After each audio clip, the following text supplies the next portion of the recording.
You tune into the Sportscast with Brian, Craig, and Jeff. Give you all the sports news you need.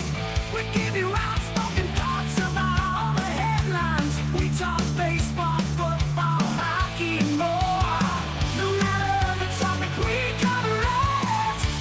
Get ready for the show and keep it outspoken. Keep it outspoken. We keep it outspoken only on the Sportscast.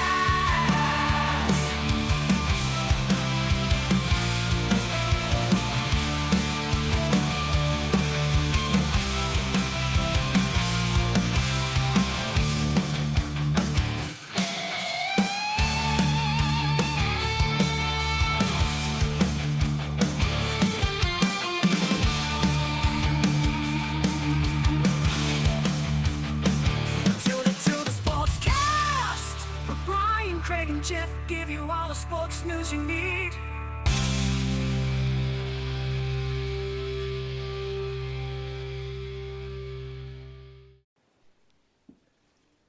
Hello, everybody. Welcome in to Watson's Playbook.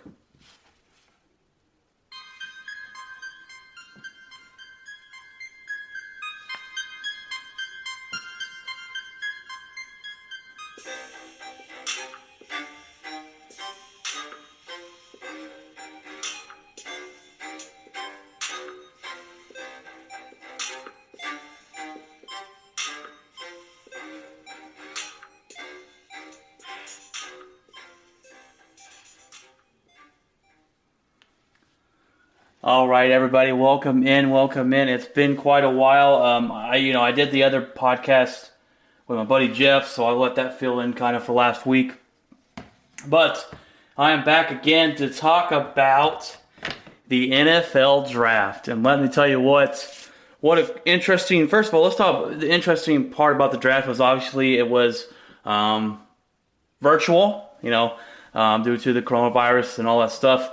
People weren't able to meet to do it. So they were able to do it virtually, and I was wondering how it was going to affect the outcome of people watching. And actually, it was, I think it said 35% higher ratings than they had last year. It had 35% in the jumps in the numbers. So obviously, a lot of people liked it. Now, I couldn't stay up for the draft. I go to bed pretty early, and my team drafted really late because we did good last season. So, I told my buddies, hey, I'm going to sleep, but text me what's going on in the draft. I woke up, obviously, to the news of everything going on. But it was interesting. A lot of people said that they liked the draft this year because of the fact that it seemed to let them in on a personal aspect of the players being drafted. And through the highlights that I've watched, I could totally see that. You could see a little bit of their home, it's a little bit of their family, where they've come from, and their just excitement from everything. And I think it's a kind of interesting way to do things.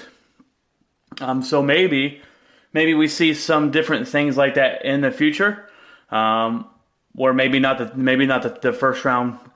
The first round, might be in person, but everyone else that that doesn't show up to, because there's players in a regular draft that don't show up to the actual draft because they're getting picked later.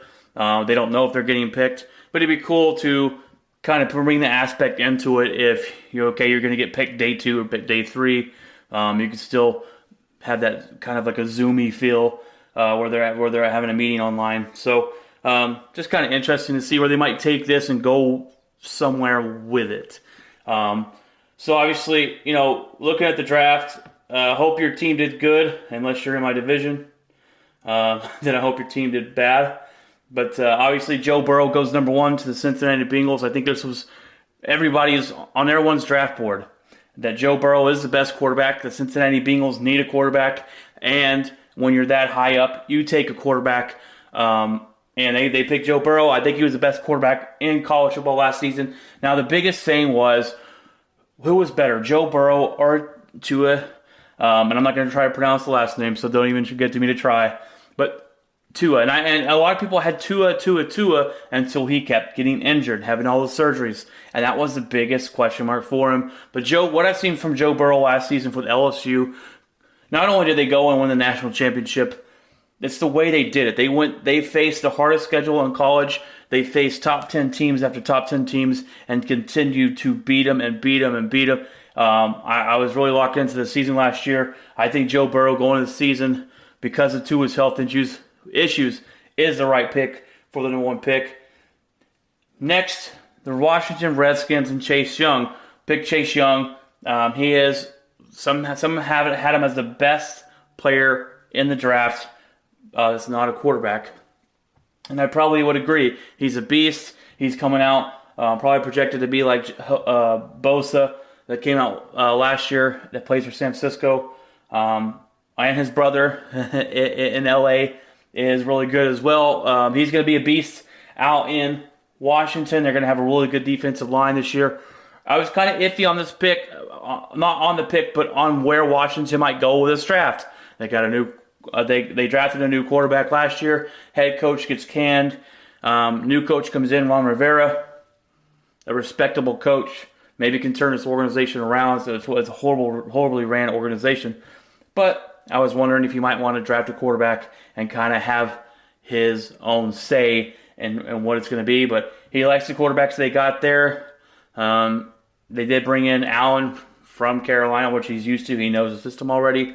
And they're trying to bring Dwayne Haskins up and coming. So I like the pick at 2. A lot of people, if you want to go with the analytics and the value, would say trade out of a high round pick if you're not going to go for a quarterback. Because you can't get bigger compensation. But I think passing up on a guy like Chase Young would have been a mistake for Washington. Next, number 3 was the Lions. They went with Jeff Okudah from Ohio State, the best cornerback in the league. Best cornerback coming in. And in this draft class, they got better defensively. That's not good for my team with Green Bay Packers. That's a good pick here. I like the value. I like this pick for them. And then the New York Giants selected Andrew Thomas, offensive tackle, and I was kind of surprised because everyone else had them taking supposedly a better offensive lineman here, but they went with the guy that they saw that this is something like that they liked from him. So number 5 was Tua to the Miami Dolphins, and this could be their future quarterback if he stays healthy. It's the biggest question mark for him coming out of the last couple of years. Everyone had him number 1 quarterback. He got injured. He's had over, I think, 4 surgeries. He had a big issue last year where he dislocated and or fractured his hip, and it was a pretty big injury. But due to a lot of things that going on with the coronavirus this year, a lot of players weren't able to get physical. So maybe that's why Tua had dropped to number 5 instead of someone taking him earlier or trading up to get him, or maybe even him going number 1 overall because. How healthy is he? Can he pass a physical? And all this stuff are still questions that have yet to be answered. But I think Miami made the right pick here. You cannot pass on him because of the caliber of quarterback he was in college and who he could be in the future. I like the pick there. Number 6 was San Diego Chargers, and this is a guy I thought they would pick, and I'm really glad they did. His name is Justin Herbert. He's the quarterback out of Oregon. He has had some good college football years. I've watched him a couple games of his. From what I saw, he's pretty good. He does have a lot of growing to do to be an NFL quarterback, but I think this is a perfect team for him because they have the talent to back it up. He's not going to the Bengals like Joe Burrow does, where Joe Burrow's got to have a lot of work to do because they don't have a whole lot of talent, and they're not very good. But San Diego Chargers is a team that Phillip Rivers left in the offseason, and they could come in here. And if he starts year 1, I think he will for them. But if he starts year 1, he has a team around him to be successful as long as he can pick up on the play calls and pick up that new playbook and go from there. So I don't know if he will be number 1, but hopefully, I'm hoping he can be number 1 for them and continue to progress in the NFL. I really like the pick for them, and they needed to get a quarterback in there to take over the Phil Rivers era. Derek Brown from Auburn as defensive tackle goes to the Carolina Panthers.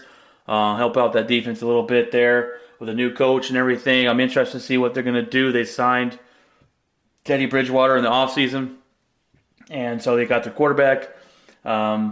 New coach, new game plan, everything out there for him to try and succeed the best he can. I'm not a big believer in Teddy Bridgewater, So we'll see where that goes. But all kudos to him. He's the Baylor's head coach, and I can't even think of his name right now. And my mind's drawing a blank. Number 8, Isaiah Simmons from Clemson, a linebacker. This is probably this is the best linebacker in the draft. A lot of people fell in this draft, and it was kind of surprising because they had him going higher, and people are like, what's going on here? Isaiah Simmons is one of them. He's a guy that can go into Arizona and be versatile on the defense. I really like him. He's a go-getter. He's fast. He makes a lot of plays. He is the best linebacker in the draft.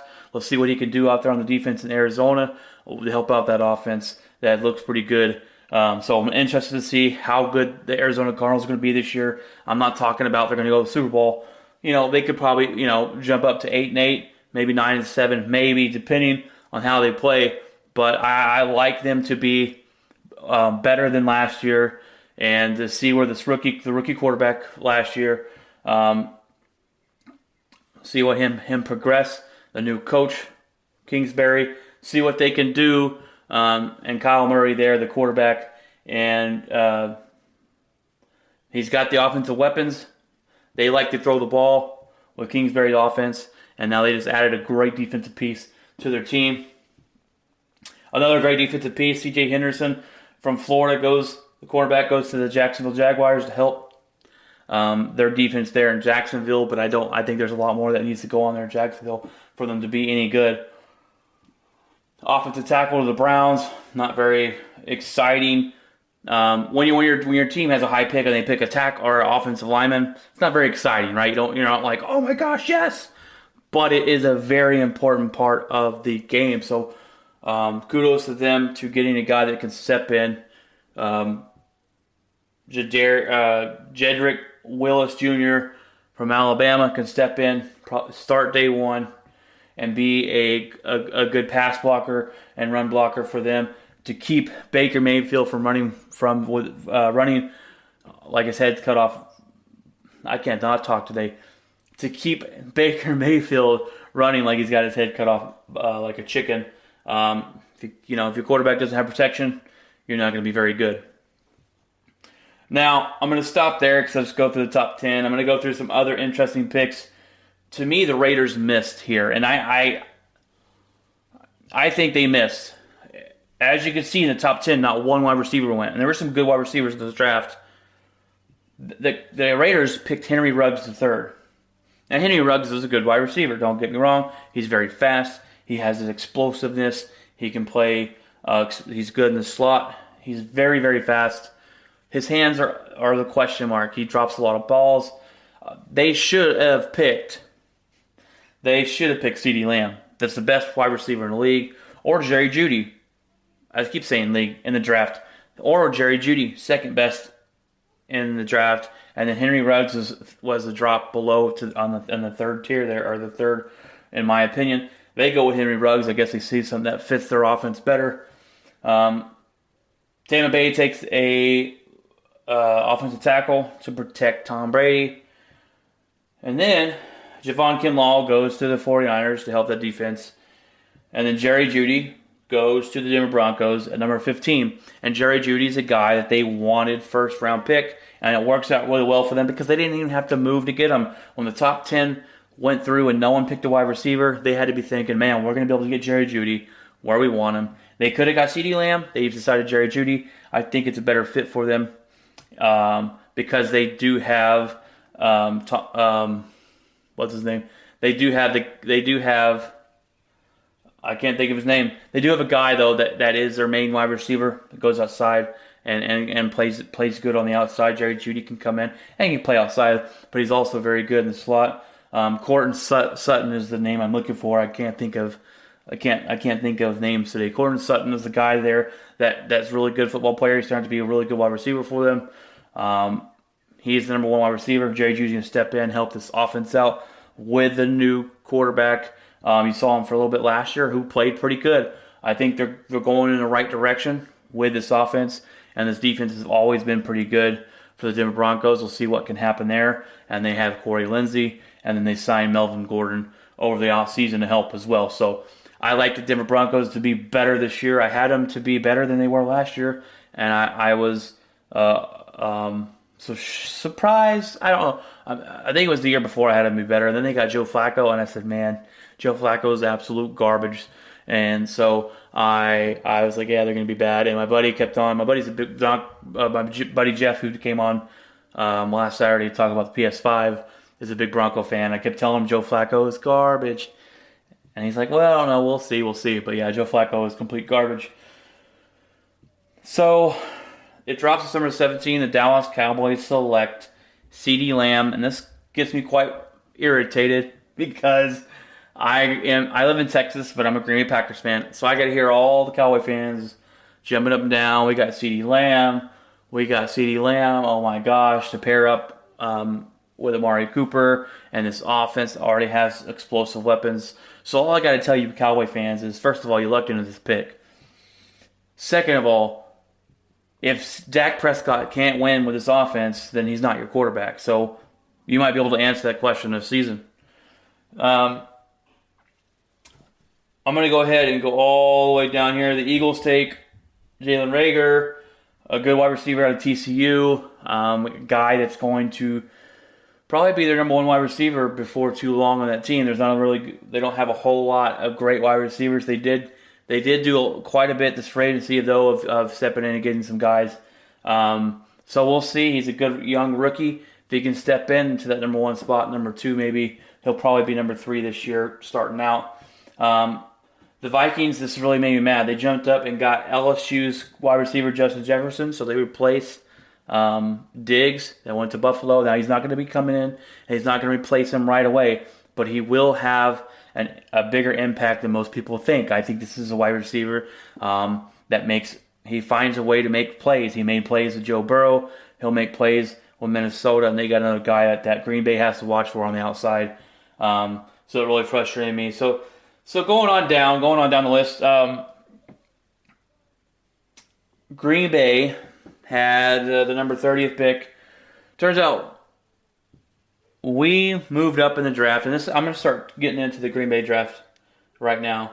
And I don't even know where to begin. I kind of waited a while to talk about the draft because I want to have a clear head when I talk about the draft or when I talk about something. And I try and take my emotions out of it to have a better picture of everything. And when it comes to Green Bay, it's hard for me to take my emotions about it because I care about the team. You know, it's my team. I bleed gold and yellow, right? You know, dead green and gold till I'm dead and cold. That's their saying. Pit cheese on everything. It's just I love Green Bay Packers. So we drafted up we moved up from the 30th to the 26th pick to draft quarterback Jordan Love. And yes, it was it was the biggest thing in the draft other than CeeDee Lamb going to Dallas Cowboys, which I think this is bigger than that because you're talking about eventually replacing Aaron Rodgers. And we all knew this was coming eventually. Did we see it now? Probably not. And this is the same thing that happened to Brett Favre. The same age, almost the identical pick number. We took a quarterback, Aaron Rodgers, to replace Brett Favre. It was a huge ordeal. Aaron Rodgers and Brett Favre didn't get along. Brett Favre refused to train his replacement.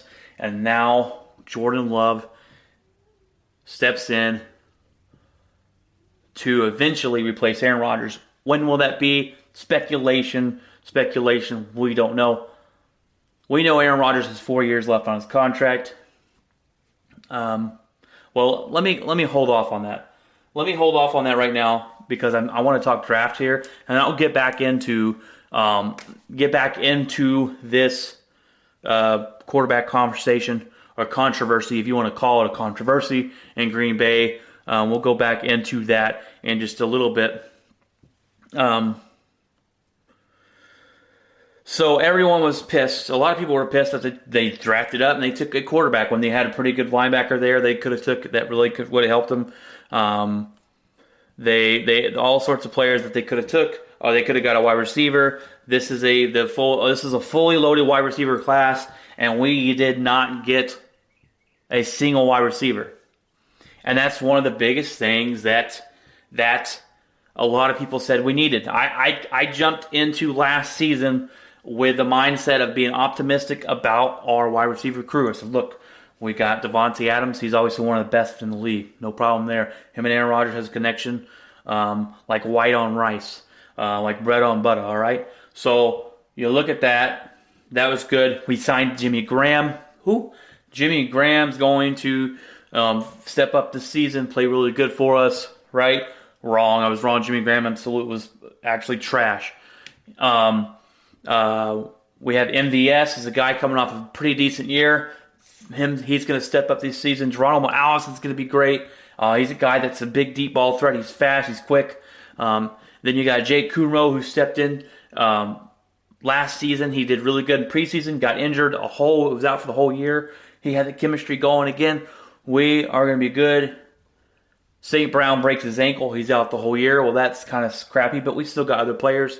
And I was fighting for these wide receivers. I was fighting, saying they can do it. They can do it. No issues, guys. No issues. So there's big issues. Allison dropped all the balls. MVS did not progress at all. And apparently the Green Bay Packers have tied themselves to him, and they said they're all in on him no matter what. So I'm hoping that MVS. I'm hoping and praying to God that MVS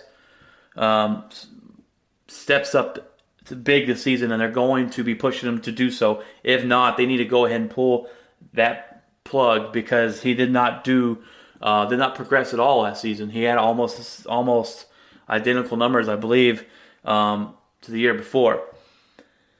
So I was fighting for these guys. Jake Kumerow just didn't get time on the field, and he made some plays and some catches, but it was okay. He made some plays here and there. It wasn't consistent enough. The only guy that really showed promise last year was Lazard. He's a fast guy with I think he's 6'5", 6'6". He's a fast, tall guy that can make plays. He made plenty of plays last year. I'm hoping he can step up this year, be our number 2, probably a number 3, because they love MVS. St. Brown's coming back this year. I think we'll be okay wide receiver-wise, as long as Aaron Rodgers can trust his wide receivers. And that's another thing I don't think can happen.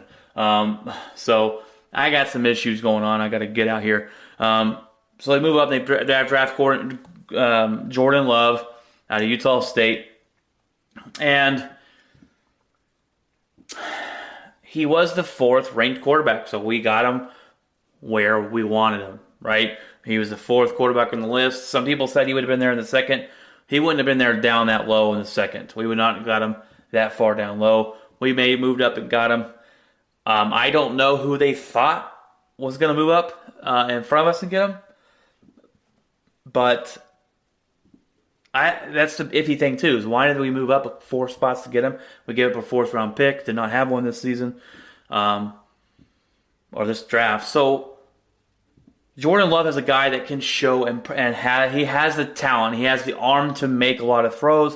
He played on a really bad team last year. He led the league in interceptions. Now that was horrible. Leading the league in interceptions is horrible. That means you're making bad decisions, making bad throws of the football. But then again, you got to look at the fact that he didn't have a team around him. He had nobody. His team was horrible. His wide receiving crew was horrible. So he had to throw up a lot of prayers, it looked like. But his arm talent is there. He's got a rocket of an arm. Brett Favre had a rocket of an arm. Aaron Rodgers has a rocket of an arm.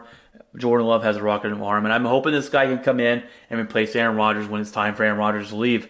And that's a sore subject too with the Green Bay Packer fans. But anyways, 2nd pick, we pick A.J. Dillon, a running back. Oh, so my bad. They gave the quarterback pick for Love a D pick. They rated that a D. So that they're not saying was very good. A.J. Dillon, running back. He's a strong power back that can run. He's got speed. They gave him a C+, and I heard this guy was supposed to be, it was projected to go undrafted, and we took him in the second round. That's what I have a problem with. We reached this whole draft was garbage. All right, this draft was garbage, and other than getting the love, what you love could be a bust. It could be. We won't find out for a couple years.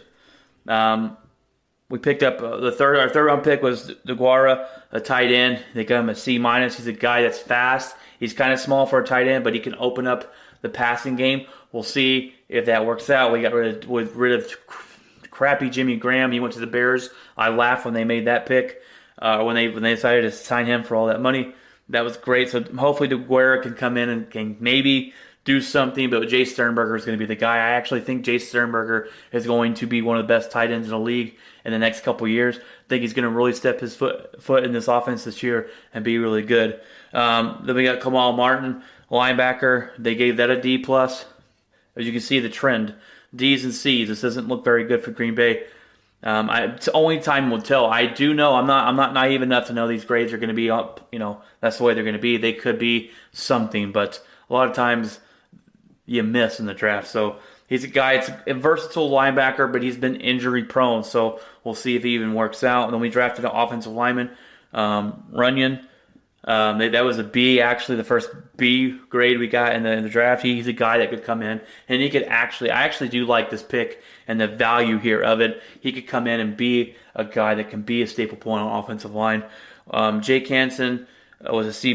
He's an offensive lineman, our center, and we got another offensive lineman as well. And then we got Scott, the safety out of TCU. I'm hoping he does really well. He'll probably be on the practice squad if he makes the team, being in the 7th round pick. And then we got an edge rusher, and Garvin. I don't even know who he is. D's and C's, we got 2 B's. This draft was the worst draft that I've seen Green Bay do. We got no value in our draft. If you look at the best draft in the NFL this year, I would have to say the Dallas Cowboys, as much as it pains me to say that. But the Dallas Cowboys had the best draft. They got value at all your picks, and that's what a draft is about. It's about getting value. And some people argue you're supposed to draft to replace a need. Some people argue you're supposed to just take the best person available. I am the guy that says take the best player available and make it work, because athletes and best players are going to win.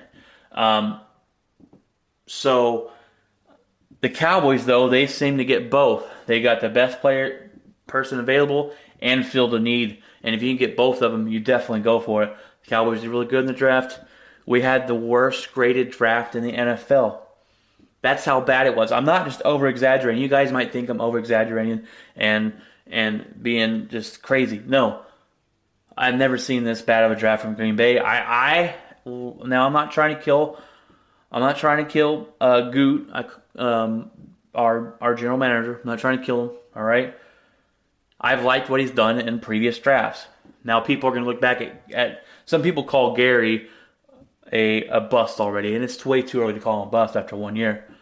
But a lot of people are going to look back at last year's draft and this year's draft and go, man, this guy's got to go. So I don't know. I like Goot. I'm going to give him another year. If he drafts this crappy next year, I don't know if we're going to have to. I don't think Goot's going anywhere because he's pretty new to us. But you're going to have people pissed off in Green Bay. I don't know, guys. I'm really flabbergasted by this draft. I was really upset. I woke up the next day, looked at our picks. I was angry. And that's kind of why I waited a little bit to sit here and talk about the draft, because I'm not really excited about it. And here's the main reason why. All right. We were 13-3 last year. We were 1 game away from the Super Bowl. And I know. We're not as good as a 13-3 team says we were. We were the worst 13-3 team on numbers, as far as numbers and rankings and all the analytics go. We were the worst one of the 13-3. We got a lot of luck in last year's season. We went 9-1 and 1-score games. That is so off the wall against the odds. It's not even funny. So you've got to say those numbers are going to come down this year. But But we did nothing to help us this season. Nothing. You think A.J. Dillon's going to come here and be a great running back year one? He might. But running back is the least valuable position on the football field. So it doesn't matter what A.J. Dillon comes in here and does. And he's not going to come in here. He's not going to take up Jones' spot. He's not going to take up Williams' spot. And I know those two are free agents next year, and that's kind of why we drafted him. But we reached for him. We could have got him in the 4th or 5th. We didn't even have a 4th because we traded up to get the quarterback, Love. And that is the only pick that I like in this draft is Love. I can see why we did it. They had a reason behind it.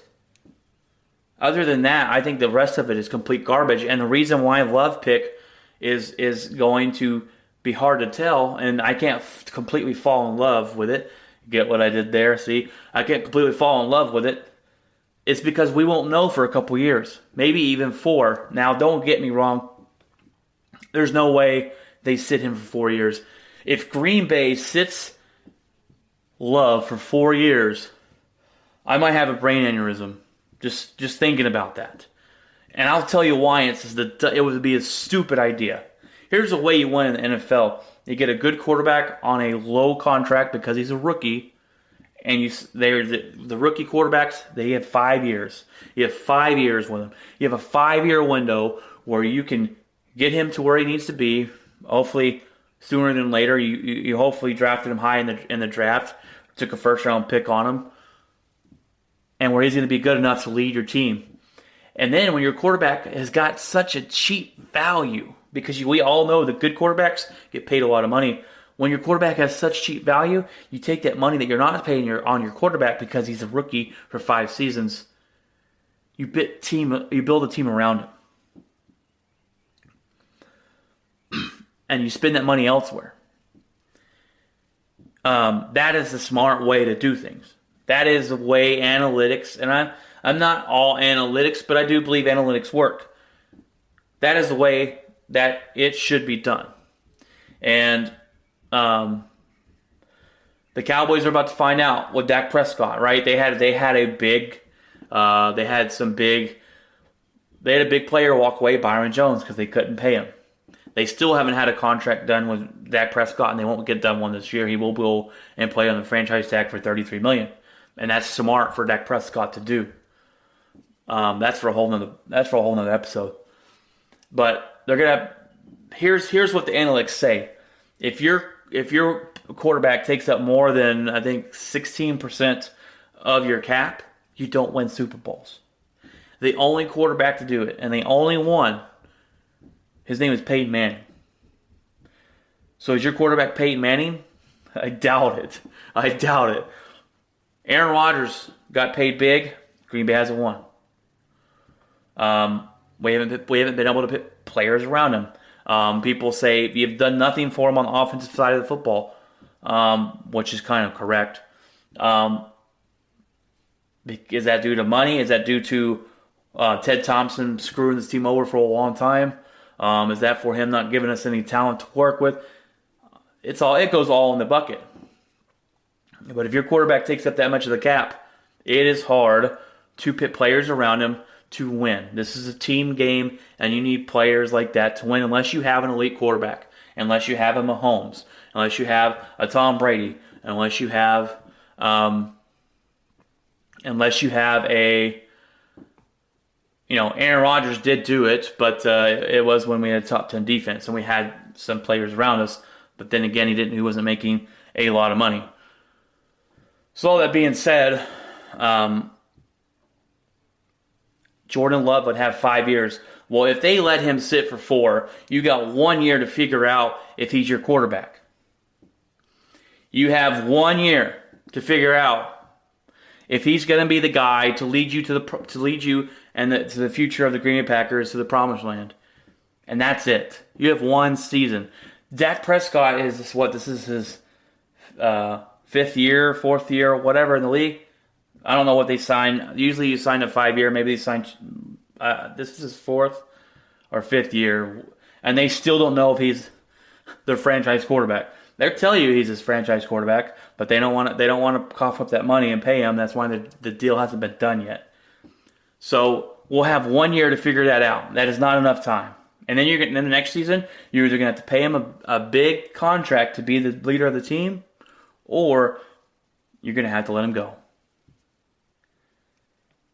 That's why they would be stupid to let him sit for 4 seasons and waste away his young, valuable contract. At that point, after that 5 years, he's no longer valuable unless he's an elite quarterback, unless he's a guy that's going to be a elite quarterback. And you can't tell that after one starting season.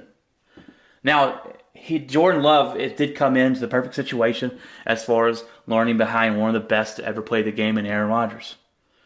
And hopefully Aaron Rodgers is open to teaching him, because Brett Favre is not about that. And he's already told Aaron Rodgers it's not your job to do that.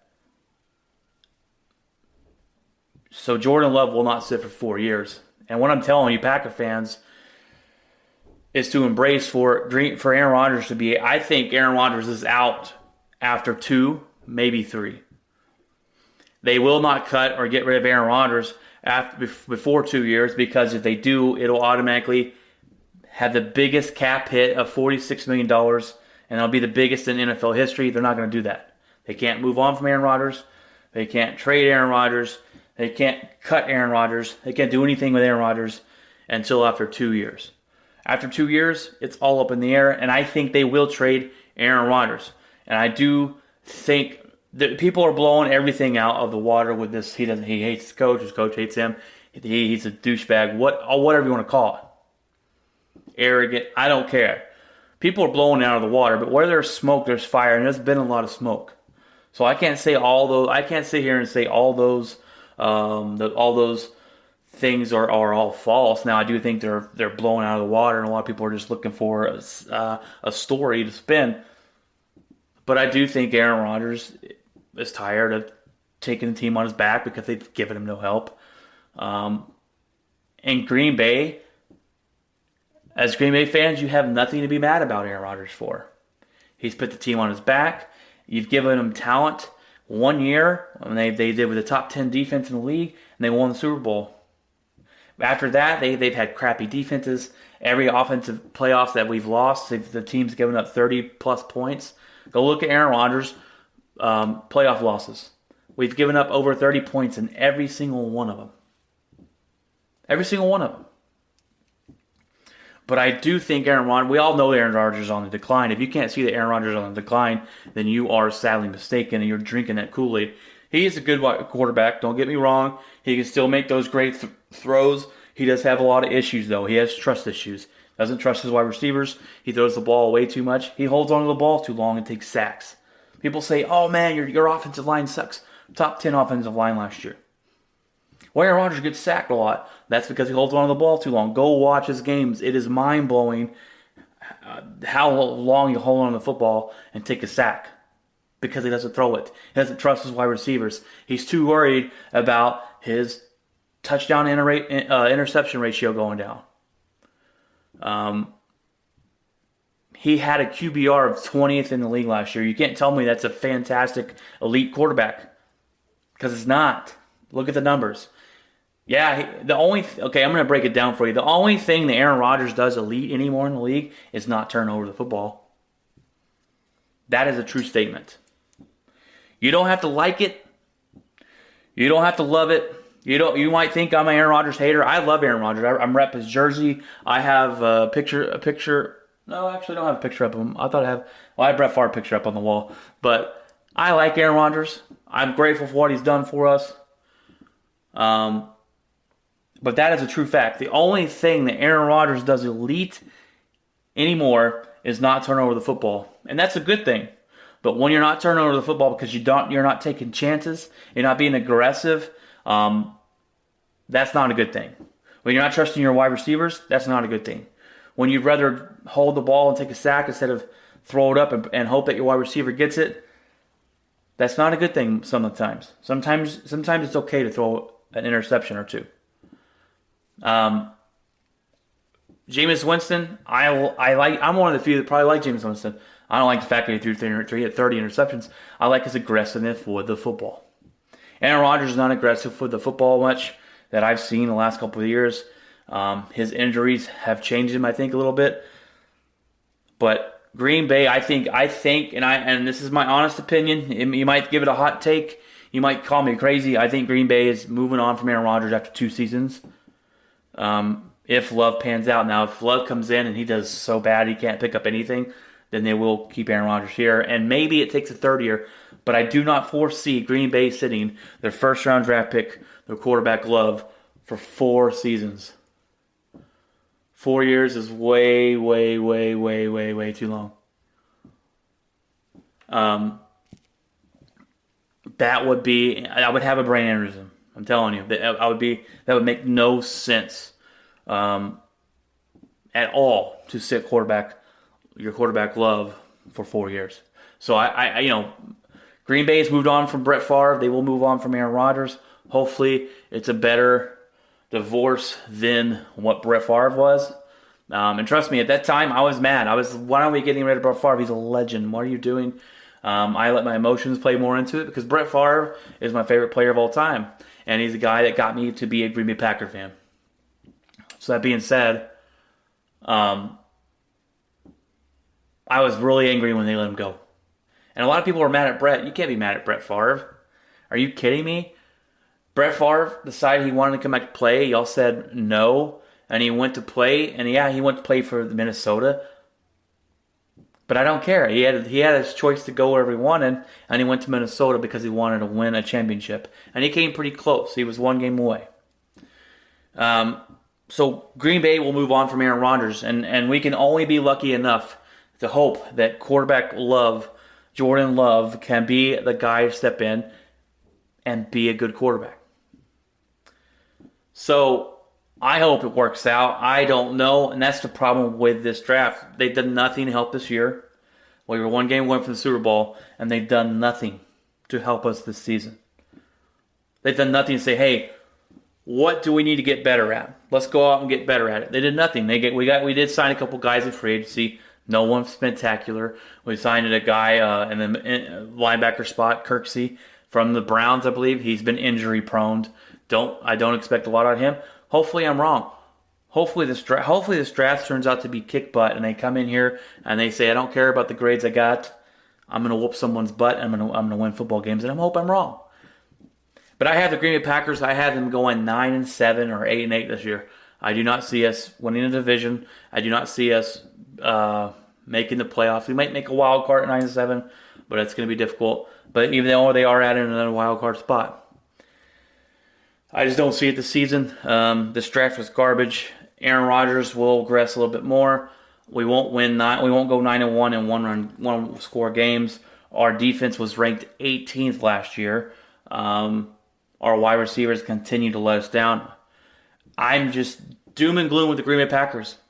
And I hate to say it, but I'm just being a realist. And there's everyone out there online, Aaron Rodgers is still an elite quarterback. Aaron Rodgers is the GOAT, blah, blah, blah. He's not, guys. I'm sorry to tell you, you're drinking the Kool-Aid. He is a good quarterback. Don't get me wrong, he's a good quarterback. I still want him to be the quarterback of our football team. He's not elite anymore. Sorry, he's just not. I'm taking Aaron Rodgers out of the elite category because the only thing he does elite is not turn over the football. You might call me crazy, but it's true. One more thing I wanted to talk about too was Matt LaFleur has turned this football team into a running offense, and we knew it was going to happen when he came from Tennessee. I don't like it.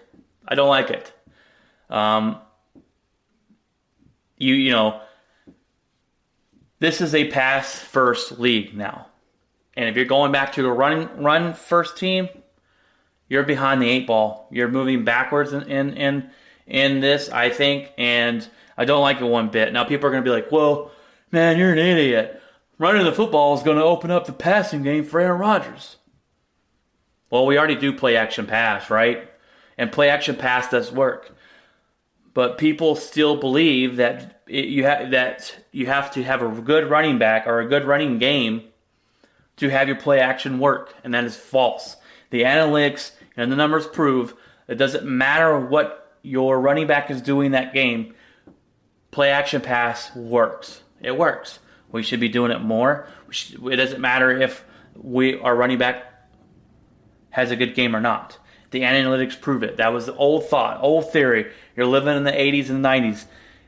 To have a good play action pass, your running back or your running game must have a good game. If not, then you cannot use play action pass. It's false. Play action pass works more time than it doesn't. It doesn't matter what your running back does.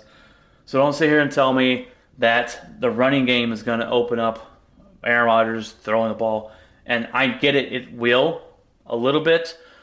But analytics have proven that play action pass works whether the running back plays great or not. So the numbers prove that wrong. Now I do get that running the football is a big part, is a good part of the game. You're going to want to run the football. There's certain times you're going to run the football, but you should not be running the football on first down. You should not get a lead and then try and run the clock out in the third quarter. You should put the throat down and try to score more points and be aggressive. And we should be trying to be the Chiefs. The Chiefs are aggressive with the football. It doesn't matter what time the game is, whatever it is. They're aggressive. We're going to score points, and you're going to have to match us, and you're going to have to keep up with us. And that's the way Green Bay Packers should be, the mentality. But I don't think it's there. And I cannot stand the run first offense. I can't stand it. Now, if Green Bay goes and wins Super Bowl with it, I'll shut up about that. But I cannot stand it. When's the last time a running team won the Super Bowl? Can you tell me that? Other than the Cowboys in 25 years ago. When's the last decade? When's the last team that was specifically, I'm going to run the football down your throat and win the Super Bowl? I can't tell you. That's my point. Maybe I'm wrong. I'll post it up on Facebook later, a poll or a question, or whatever. But can you tell me the last time that a running football team that runs the ball first and throws the ball second has won football? Won Super Bowl. The Titans did pretty good last year running the football, right? Did they win the Super Bowl? No.